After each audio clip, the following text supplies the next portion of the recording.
नमस्कार, दिन भर की बड़ी खबरों में आपका स्वागत है। मैं हूं परवीन शेख।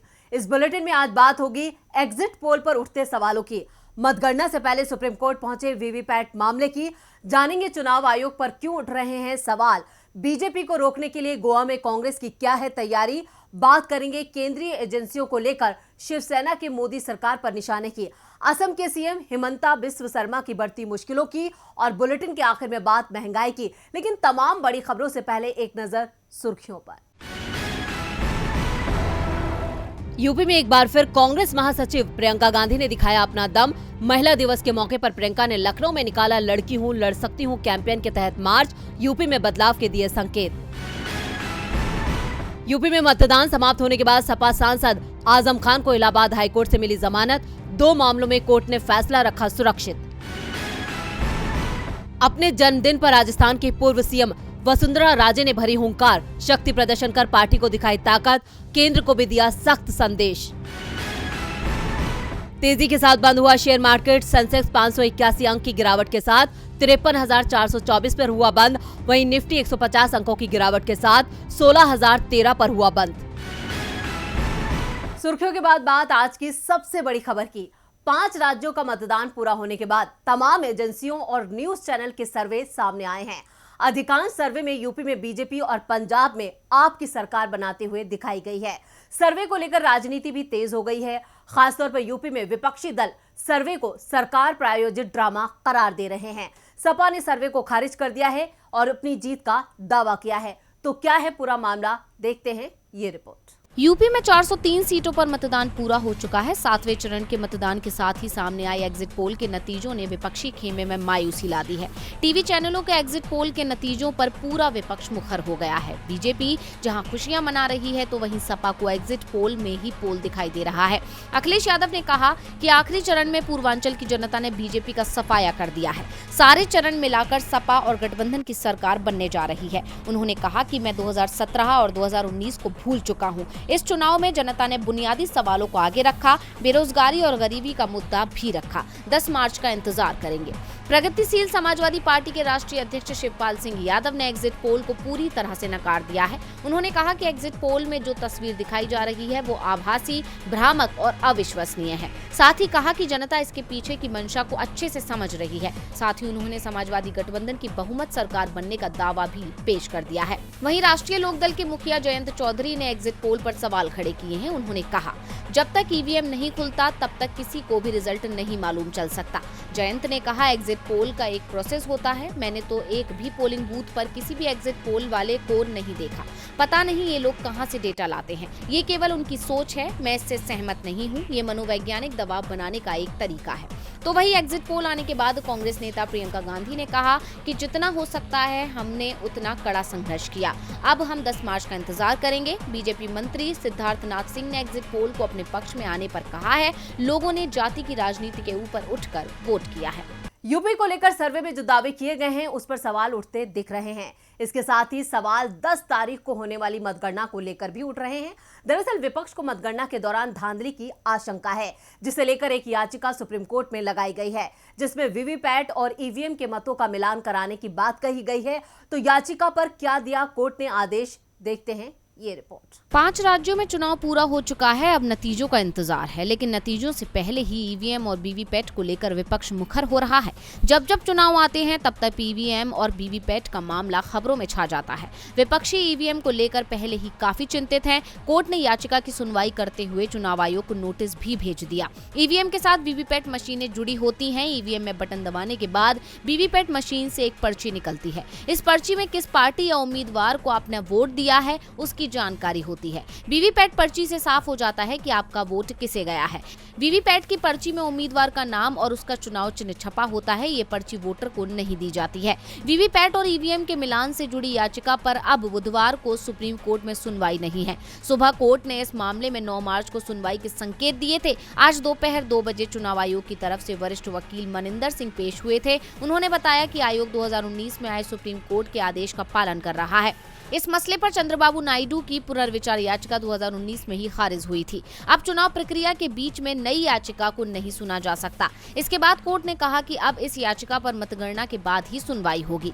दरअसल 8 अप्रैल 2019 को सुप्रीम कोर्ट ने आदेश दिया था कि हर विधानसभा क्षेत्र से एक की बजाय 5 ईवीएम के नतीजों का वीवीपैट की पर्चियों से मिलान होगा।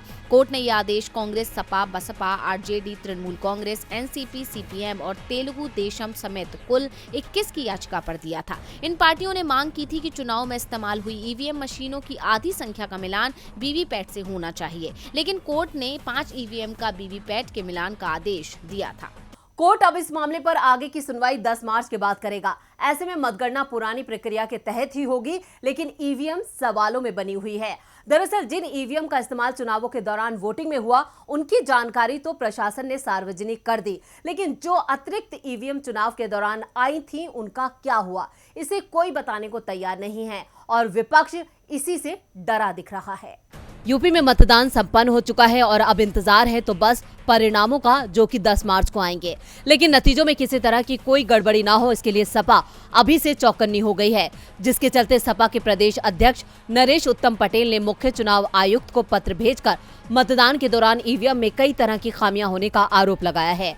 उन्होंने बताया कि फतेहपुर में सभी 6 विधानसभा क्षेत्रों में मतदान होने के बाद बची रिजर्व और अतिरिक्त ईवीएम व वीवीपैट मशीनों का रिकॉर्ड नहीं दिया जा रहा। इसके अलावा उन्होंने कहा कि बची हुई ईवीएम वीवीपैट मशीनें किसी स्ट्रांग रूम में राजनीतिक दलों और प्रत्याशियों के सामने सील भी नहीं की गई। इससे गड़बड़ी होने की आशंका है। इसी तरह बस्ती में स्ट्रांग रूम के पास प्रत्याशियों के नाम की पर्चियां फेंके और जलाए जाने, फॉर्म 17C की प्रतियां फेंके जाने और ईवीएम के सील टैग बड़ी संख्या में फेंके और जलाए जाने की शिकायतें मिली हैं। स्ट्रांग रूम के आगे और पीछे बड़ी संख्या में झाड़ियां हैं, इससे वहां गड़बड़ी की आशंका है। पुलिस व प्रशासन अधिकारियों ने सीतापुर और मुजफ्फरनगर सहित कई जिलों में कार्यरत पुलिसकर्मियों से मतदाता पहचान पत्र, आधार कार्ड और हस्ताक्षर युक्त फोटो जमा कराए थे, जिसके आधार पर उनके पोस्टल मतों का गलत इस्तेमाल भी किया जा सकता है। इतना ही नहीं, सपा ने 7वें और आखिरी चरण में कई जगहों पर ईवीएम में गड़बड़ी होने का आरोप लगाते हुए चुनाव आयुक्त को पत्र भी भेजा, जिसमें बताया गया कि मधुबन की बूथ संख्या 154 पर बटन दबाने पर ना तो ईवीएम में लाइट जली और न ही बीप की आवाज आई। अतरोलिया की बूथ संख्या 214, 215 पर मतदान अधिकारी ने केवल BLO की पर्ची से ही लोगों को वोट डालने दिया। जखनिया के बूथ संख्या 69 की ईवीएम में वोट डालने के बाद बीप की आवाज नहीं आ रही थी। कई जगहों पर मतदान कर्मियों ने वोटरों के साथ दुर्व्यवहार किया। इसी तरह चंदौली, वाराणसी सहित अन्य जिलों में गड़बड़ी मिली है। मल्हनी के बूथ संख्या 394 पर धनंजय सिंह के लोगों ने सपा के वोटरों को वोट नहीं डालने दिया। यानी सपा किसी भी तरह से कोई चूक नहीं करना चाहती, जिसका फायदा बीजेपी उठा ले, क्योंकि हर मतदान में ईवीएम के साथ छेड़छाड़ होने की खबरें आती ही हैं। और विपक्ष का आरोप है कि बीजेपी ईवीएम में गड़बड़ी करके ही सत्ता में आई थी। ऐसे में इस बार विपक्ष बेहद सतर्क है और पूरी नजर बनाए हुए है। सपा ने चुनाव आयोग में शिकायत की है कि अतिरिक्त ईवीएम की स्थिति की पूरी जानकारी मुहैया कराई जाए, ताकि किसी भी गड़बड़ी की आशंका ना रहे। ईवीएम पर तो सवाल पहले ही उठ रहे थे, साथ ही सवाल परिणाम आने के बाद की स्थिति को लेकर भी उठने लगे हैं। कांग्रेस को चिंता है कि 2017 जैसे परिणाम आए तो सरकार बनाने में कोई चूक ना हो जाए। तो क्या है कांग्रेस की तैयारी, देखते हैं ये रिपोर्ट। गोवा में किसकी बनेगी सरकार, ये 10 मार्च को तय होगा, लेकिन उससे पहले सामने आए एग्जिट पोल बीजेपी की नींदें उड़ा रहे हैं। तमाम एजेंसियां दावा कर रही हैं कि अब की बार गोवा में नहीं खिलेगा कमल, जबकि कांग्रेस आगे रह सकती है, मगर उसके लिए सहयोगियों की जरूरत भी पड़ सकती है। इसीलिए नतीजों से पहले ही कांग्रेस ने विपक्षी दलों की तरफ दोस्ती का हाथ आगे बढ़ा दिया है। पार्टी 2017 की गलती से सबक लेते हुए पहले ही अपने खेमे को मजबूत कर रही है। खास बात है कि कांग्रेस राज्य में आम आदमी पार्टी और तृणमूल कांग्रेस के साथ भी गठबंधन के लिए तैयार है। गोवा डेस्क इंचार्ज दिनेश गुड्डू राव ने कहा कि जो भी पार्टी बीजेपी के खिलाफ है, हम उनसे बात करेंगे और हम उनके साथ आने के लिए तैयार हैं। मैं अभी किसी खास पार्टी के बारे में बात नहीं कर रहा हूं। कोई भी पार्टी जो बीजेपी को समर्थन नहीं देना चाहती, हम उन्हें जगह देने के लिए तैयार हैं। इतना ही नहीं, उन्होंने कहा कि चुनाव के दौरान हमारे खिलाफ आप और टीएमसी की तरफ से और हमारी तरफ से उनके खिलाफ कई आरोप लगाए गए। वो चुनाव के दौरान था, लेकिन अब नतीजों के बाद ये उन पार्टियों पर निर्भर करता है कि वो क्या चाहती हैं। हमारे लिए हम उन पार्टियों के साथ काम करना चाहते हैं जो बीजेपी का समर्थन नहीं करती।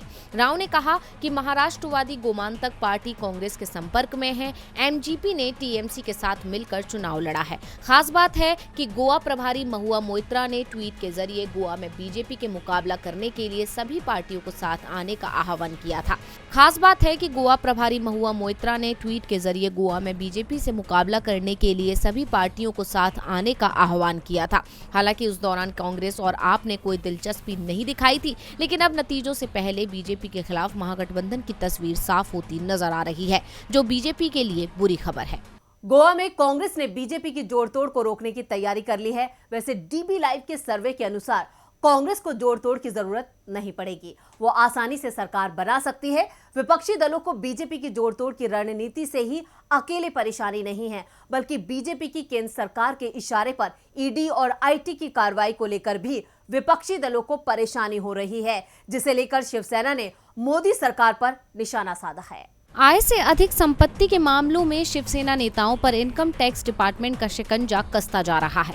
आज इनकम टैक्स डिपार्टमेंट ने शिवसेना नेता राहुल कनाल के घर पर छापेमारी की। राहुल महाराष्ट्र के कैबिनेट मंत्री आदित्य ठाकरे के करीबी हैं। इससे पहले आयकर विभाग एनसीपी नेता नवाब मलिक को भी गिरफ्तार कर चुका है। इसके अलावा मुंबई नगर निगम की स्थायी समिति के अध्यक्ष यशवंत जाधव, क्षेत्रीय परिवहन विभाग के अधिकारी बजरंग खरमाते के घरों पर भी आयकर विभाग ने छापे मारे। एक के बाद एक छापे के बाद महाराष्ट्र की सियासत गर्मा गई है। इसे लेकर आदित्य ठाकरे ने बीजेपी पर जमकर हमला बोला है। केंद्रीय एजेंसियों को बीजेपी का गुलाम बताते हुए ठाकरे ने कहा कि बीजेपी अपनी सत्ता का दुरुपयोग करने से बाज नहीं आ रही है। अतीत में भी केंद्रीय एजेंसियों का दुरुपयोग किया गया है। ये पश्चिम बंगाल, आंध्र प्रदेश में हुआ और अब महाराष्ट्र में हो रहा है। केंद्रीय एजेंसियां एक तरह से बीजेपी की प्रचार मशीनरी बन गई हैं। बीजेपी अपने फायदे के लिए एजेंसियों का इस्तेमाल कर रही है, लेकिन महाराष्ट्र नहीं झुकेगा। हम लड़ेंगे और जीतेंगे भी।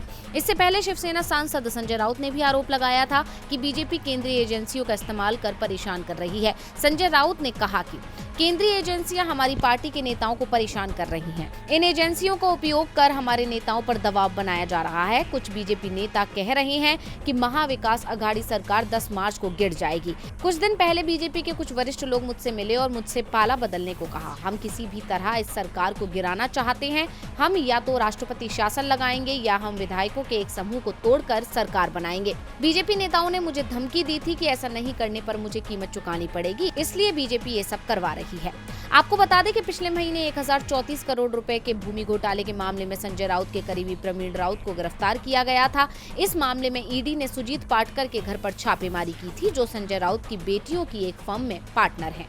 केंद्रीय जांच एजेंसियों के सहारे विपक्षी दलों को परेशान करने की कोशिश हो रही है। पहले एनसीपी और अब शिवसेना निशाने पर आ गई है, लेकिन परेशानी में सिर्फ विपक्ष के नेता ही नहीं हैं, बल्कि बीजेपी के नेता भी दिख रहे हैं।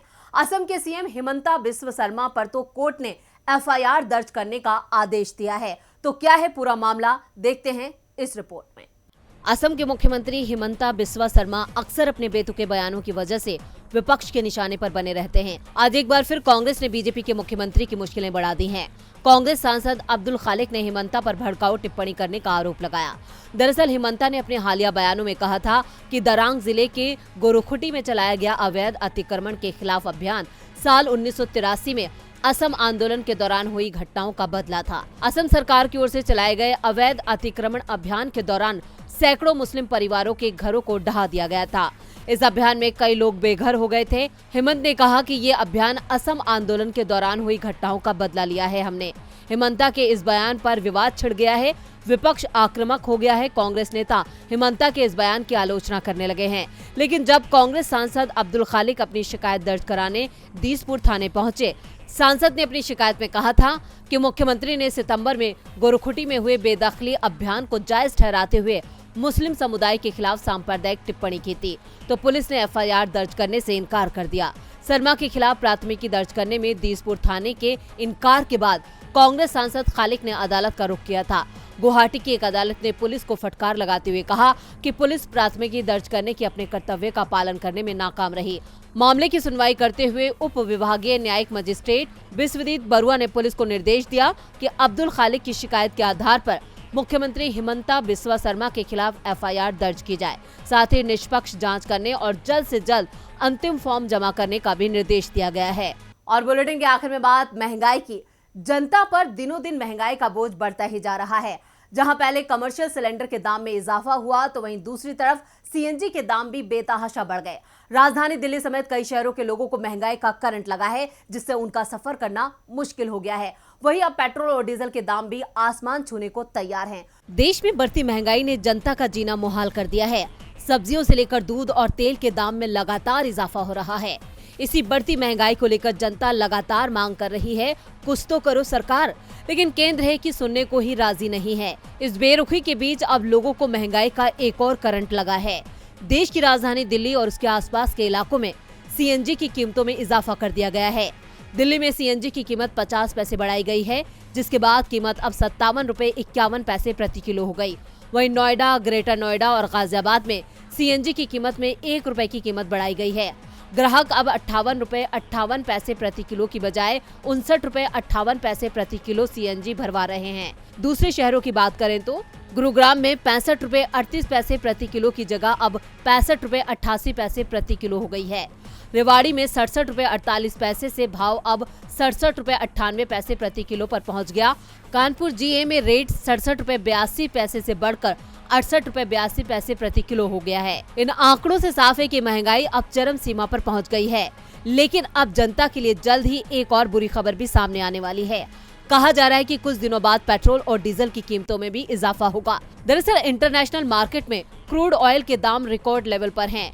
ब्रेंट क्रूड ऑयल की कीमत $122.11 प्रति बैरल और WTI $119 प्रति बैरल के पार पहुंच गई है, जिससे जल्द ही पेट्रोल और डीजल की कीमतों में इजाफा होने की संभावना है। यानी साफ है कि चुनाव खत्म होने के बाद अब तेल का खेल शुरू होगा, जिसमें हार जनता की होगी। तो आज इस बुलेटिन में बस इतना ही। देखते रहिए DB लाइव। नमस्कार।